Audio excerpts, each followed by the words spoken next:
बिस्मिल्लाहिर्रहमानिर्रहीम। अस्सलाम वालेकुम मेंबर्स व्यूअर्स, होप सब खैर खैरियत से होंगे। आज की वीडियो में जी एक तो सबसे important news monetary policy announcement, उसको डिस्कस कर लेते हैं। अल्लाह का शुक्र है कि वो अनचेंज रही।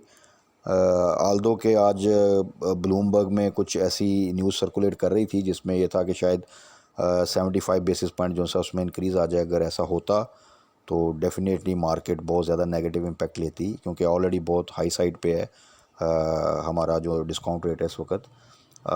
तो अब कल के लिए इस अनाउंसमेंट के बाद क्या तेज़ी एक्सपेक्टेड है, हमारी स्ट्रेटजी क्या होनी चाहिए, ये डिस्कस कर लेते हैं थोड़ा सा। तो मार्केट के वाले से मार्केट ने आज 443 नेगेटिव जो से क्लोजिंग दी KSE 100 इंडेक्स ने। रीज़न उसकी यही थी कि एक तो मॉनेटरी पॉलिसी की अनाउंसमेंट थी।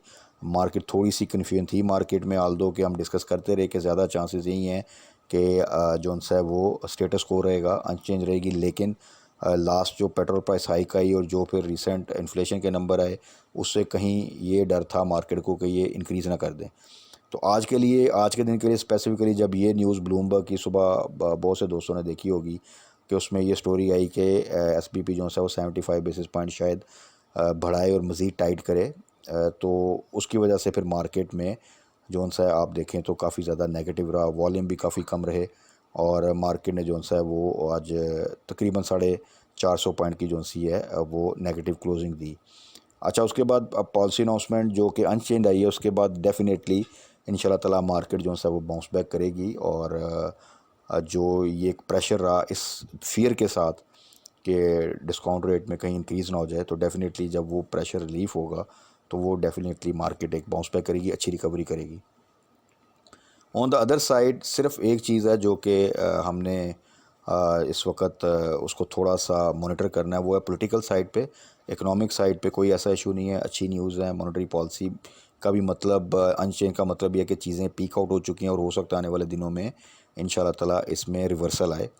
और बाकी जो फाइनेंशियल एड आनी है फ्रेंडली कंट्रीज़ में से, वो न्यूज़ अपनी जगह पर हैं। और IMF के साथ भी आने वाले दिनों में आई थिंक 29 को जो सा है शायद उनकी मीटिंग है, तो वो इंस्टॉलमेंट रिलीज़ का जो सा उसमें डिसीजन होगा। सो इकोनॉमिक साइड पे चीज़ें बेहतर हैं और मार्केट का जो एक मोमेंटम बना है वो दोबारा मार्केट जो सा है वो एक मोमेंटम बना सकती है। पॉलिटिकल साइड पे जो सा चीज़ें थोड़ी सी हीट अप हो रही हैं और नोबडी नोज़ कि आने वाले दिनों में क्या उसमें कुछ ऐसा एक्शन या कोई ऐसी सिचुएशन आ सकती है जो कि मार्केट को इफ़ेक्ट करे। तो इस पूरे सिनेरियो में बेहतरीन पॉलिसी यही है कि आप टाइमली प्रॉफिट टेकिंग और टारगेटेड खेलें और लेवरेज पे तो किसी सूरत बाय ना करें इन एनी केस, क्योंकि अभी भी कोई लॉन्ग टर्म स्टेबिलिटी नज़र नहीं आती। और दूसरा ये है कि मार्केट में इस वक्त जो सिचुएशन है और रिज़ल्ट सीज़न क्योंकि अपनी पीक पे है, तो रिज़ल्ट के अकॉर्डिंगली अपनी स्ट्रेटजी को प्लान करें। अच्छा जी, अब स्टॉक्स की तरफ आते हैं। सबसे पहले तो जो कल की वीडियो में, वीकेंड की वीडियो में टेक्नोलॉजी सेक्टर का डिस्कस किया था हमने, वही स्ट्रेटजी है, उसको स्टिक रखें। टेक्नोलॉजी सेक्टर में अच्छा पोटेंशियल है और जो उनके टारगेट्स हम डिस्कस करते हैं, जो स्टॉप लॉस डिस्कस करते हैं, जो स्ट्रेटजी डिस्कस करते हैं, उसी को फॉलो करें तो इंशाल्लाह बहुत अच्छा जो है वो गेन मिलेगा। और कल भी टेक्नोलॉजी सेक्टर भी इंशाल्लाह ताला बाउंस बैक करेगा। फर्दर जो है उसमें अपसाइड मूवमेंट अभी काफ़ी ज़्यादा पोटेंशियल है। उसके बाद कल के लिए स्पेसिफ़िकली रिफ़ाइनरी सेक्टर जो सा है उसमें भी एक अच्छा बाउंस बैक आ सकता है। और उसमें PRL को इसलिए डिस्कस करते हैं कि उसका एक रिज़ल्ट अनाउंसमेंट आई आज। पे आउट तो उससे एक्सपेक्टेड नहीं था पहले भी, बट जो उसकी EPS आई है दैट वाज आउटस्टैंडिंग। और 19 प्लस की EPS आई है, तकरीबन 20 की आप कह सकते हैं EPS, एज़ कम्पेयर टू तकरीबन लेस दैन 1 EPS जो कि 2021 में थी। तो EPS वाइज बहुत आउटस्टैंडिंग रिज़ल्ट था, इसलिए मार्केट कंप्लीट नेगेटिव होने के बावजूद भी PRL ने अपने आप को सम हाउ मेंटेन किया था। तो आने वाले दिनों में इंशाल्लाह ताला PRL में अच्छी मूवमेंट आप देख सकते हैं। तो जिन दोस्तों के पास है वो इसको होल्ड करें और जब ये 20 क्रॉस करेगा तो फिर हम फर्दर इसको देखेंगे कि कहाँ पे प्रॉफिट टेकिंग करनी है और कहाँ पे हमने अपना स्टॉप लॉस ट्रेल करना है। उसके बाद आ जाएँ अटक रिफाइनरी। अगेन रिफाइनरी सेक्टर, तो इसमें भी अटक रिफाइनरी अगेन बड़ी अच्छी तरह पोजीशन होल्ड करा। इसका भी रिज़ल्ट आउटस्टैंडिंग था, पे आउट भी इसने दिया। तो अटक रिफाइनरी में भी पोटेंशियल है स्टिल कि ये 180 को इंशाल्लाह ताला टच करेगा, उसको क्रॉस भी कर सकता है अपने एक्स होने से पहले। सो अटक रिफाइनरी अगेन 160 बिलो पे बाइंग है, या 160 के आसपास भी अगर आपको मिले तो वहाँ पे आप बाय कर सकते हैं। जिनके पास है ऑलरेडी वो होल्ड करें, तो इसमें आगे फर्दर भी एक अपसाइड मूवमेंट बनेगी। अच्छा, उसके बाद आ जाए मिचेल्स। फूड सेक्टर में मिचेल्स ने हमें बहुत अच्छा प्रॉफिट दिया रिसेंटली, बहुत सी 2-3 दफ़ा इसने अच्छी ट्रेड दी। और इसमें अभी स्टिल अगर आप देखें तो आज की अगर आप प्राइस देखें तो इसने 102.48 की क्लोजिंग दी है। तो कल अगर आपको 100 के आसपास ये मिलता है डिप पे, तो वहाँ पे आप दोबारा एंट्री ले सकते हैं। और अगर किसी ने एवरेज करना है और कहीं हाई साइड पे बाय किया था और स्टॉप लॉस भी नहीं लगाया था, तो वो इसको कल डिप पे दोबारा जो है वो एवरेज कर सकता है। तो मिचेल्स में स्टिल अभी पोटेंशियल है। ये अगेन 2 दफ़ा ऑलरेडी ये 120 को टच भी किया है, क्रॉस भी किया, और वहाँ से इसमें दोबारा करेक्शन आई है। तो इसमें स्टिल पोटेंशियल है कि ये दोबारा से 120 को इंशाल्लाह ताला आने वाले दिनों में क्रॉस करेगा। सो मिचेल साइड आइटम है, थोड़ा सा लॉन्ग टर्म होल्डिंग के लिए है। बीच में जो अच्छी ट्रेड्स दी इसने, वो पूरा हमने उसकी स्ट्रेटजी डिस्कस की थी कि जैसे ही ये जाए 120 पे तो 115 पे स्टॉप लॉस लगाएं। जब ये 115 के आसपास था तो हमने 110 का स्टॉप लॉस रखा हुआ था। तो अगर वो पूरा आप स्ट्रेटजी को देखें तो स्ट्रेटजी ने हमें काफ़ी ज़्यादा बेनिफिट दिया। और हमने इसमें फिर दोबारा जब ये डिप पे आया तो वहाँ पर हमने री एंट्री ली और फिर ये दोबारा इसने अच्छे हमें गेन दिया। तो मिचेल्स में वही स्ट्रेटजी जो हमने डिस्कस की है। कल जो दोस्त इसमें एंट्री लेना चाहते हैं तो कल डिप पे एंट्री ले सकते हैं। उसके बाद आ जाए जी टीपीएलपी। टीपीएलपी अगेन एक रेंज है जिसमें ये मूव करता है, उसमें अच्छी स्विंग ट्रेड देता है। वो रेंज वही है कि जब ये 18 से नीचे जाता है तो वहाँ पे बाई किया जाए, जब ये 22 के पास जाता है तो वहाँ पे प्रॉफिट टेकिंग की जाए। और इसी स्पैन में इसने अच्छी ट्रेड्स दी हैं। तकरीबन हर मंथ ही ऐसी ट्रेड दे जाता है जिसमें आप 4-5 रुपये या कम से कम 3 रुपये का गेन कर सकते हैं, विच इज़ वेरी गुड। एक 20 रुपये के स्टॉक में अगर आपको तकरीबन 10-12-15% का गेन मिल जाता है डिफरेंट ट्रेड्स में, तो एक अच्छा प्रॉफिट, और वो भी वॉलेटाइल मार्केट में। सो अगेन इस वक्त देखें तो टीपीएलपी जोन्स है वो 20 बिलो आ चुका है। तो कल होपफुली मार्केट अगर अपसाइड पे ओपन होती है तो आपको ये 20 से नीचे जहाँ पे भी मिलता है तो वहाँ पे आप एंट्री ले सकते हैं। और फिर जैसे ही ये 21 को क्रॉस करे तो अगेन हमेशा की तरह 20 का स्टॉप लॉस, और जब ये 22 पे जाए तो 21 का स्टॉप लॉस, यहाँ 22 के ऊपर प्रॉफिट टेकिंग। तो इस तरह की स्ट्रेटजी के साथ आप टीपीएल में छोटी छोटी ट्रेड के साथ एक अच्छा प्रॉफिट गेन कर सकते हैं। उसके बाद आ जाए जी गनी group, double GL, triple GL, G tech, ये तमाम भी अब अपनी अच्छी सपोर्ट के पास हैं। ख़ास तौर पे जी टेक में बड़े अच्छे वॉल्यूम्स उनसे लग रहे हैं। तो 9 बिलो जी टेक बड़ी अच्छी बाय है स्टिल।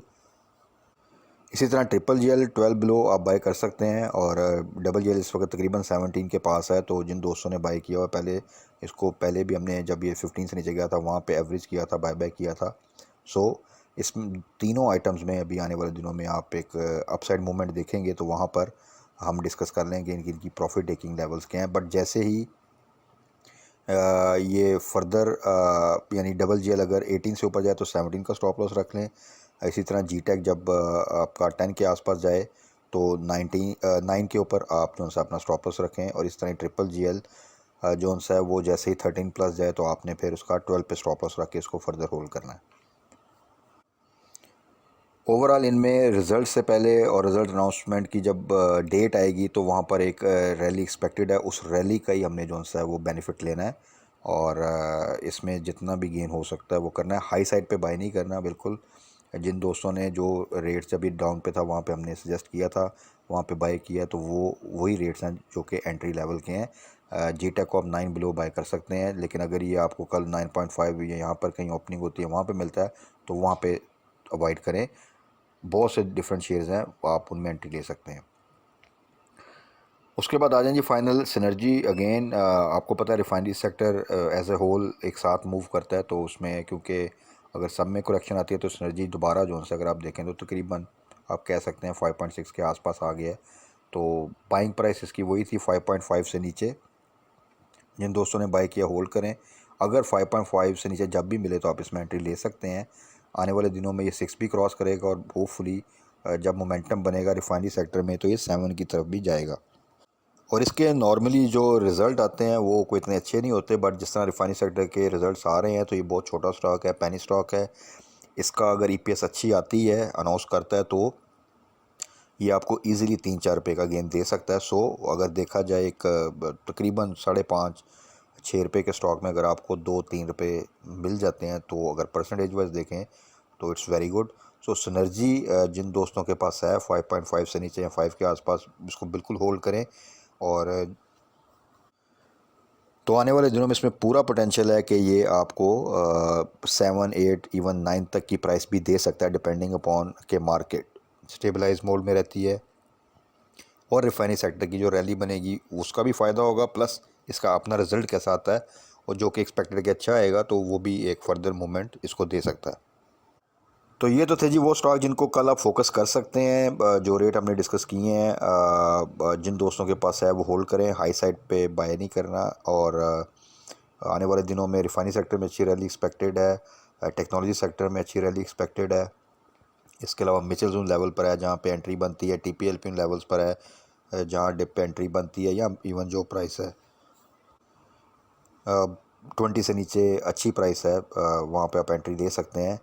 बट अगेन कल के लिए स्टे पॉजिटिव, इंशाल्लाह ताला मार्केट रिकवर करेगी। पॉलिटिकल साइड पे थोड़ा सा न्यूज़ पे ध्यान रखें, वहाँ से अगर कोई अनएक्सपेक्टेड इवेंट ऐसा होता है जो कि मार्केट को नेगेटिवली इफ़ेक्ट करता है तो वो उसको थोड़ा सा कॉन्शियसली हमने देखना भी है, फॉलो भी करना है, और स्टॉप लॉस की स्ट्रेटजी जो सी है उसको प्रॉपरली इम्प्लीमेंट करना है। तो अगर रीसेंट मंथ्स में देखें तो जिन दोस्तों ने प्रॉपरली जो स्ट्रेटजी हम जिसमें पार्शियल प्रॉफिट टेकिंग भी होती है, एवरेज करना भी होता है, स्टॉप लॉस लगाना भी होता है और टाइमली प्रॉफिट टेकिंग भी होती है, उसको फॉलो किया है तो माशाल्लाह वो उस वोलेटाइल मार्केट में डिप में भी बहुत अच्छी ट्रेड्स जो सी उन्होंने एंजॉय की और बहुत अच्छे प्रॉफिट एंजॉय किए हैं। सो इसी तरह इसी स्ट्रेटजी को फॉलो करते हुए जब तक ये चीज़ें properly medium to long term basis पे स्टेबलाइज नहीं होती तो आप इस स्ट्रेटजी के साथ चलेंगे तो इंशाल्लाह ताला आने वाले दिनों में भी बेहतर फ़ायदा होगा, क्योंकि अच्छे रिज़ल्ट्स हैं, कुछ कंपनीज़ के अच्छे पे आउट्स भी दे रहे हैं, तो उन तमाम चीज़ों को हमने इन कैश करवाना है। तो कल के लिए स्टे पॉजिटिव इंशाल्लाह ताला, अपने स्टॉक्स को फोकस करें, उनकी आने वाली रिज़ल्ट अनाउंसमेंट्स को फोकस करें, उनकी डेट्स को फोकस करें और उस रैली में फिर टाइमली प्रॉफिट टेकिंग को जो सा वो फोकस करें। तो इंशाल्लाह ताला ये तमाम चीज़ें हम साथ साथ भी डिस्कस करते रहेंगे।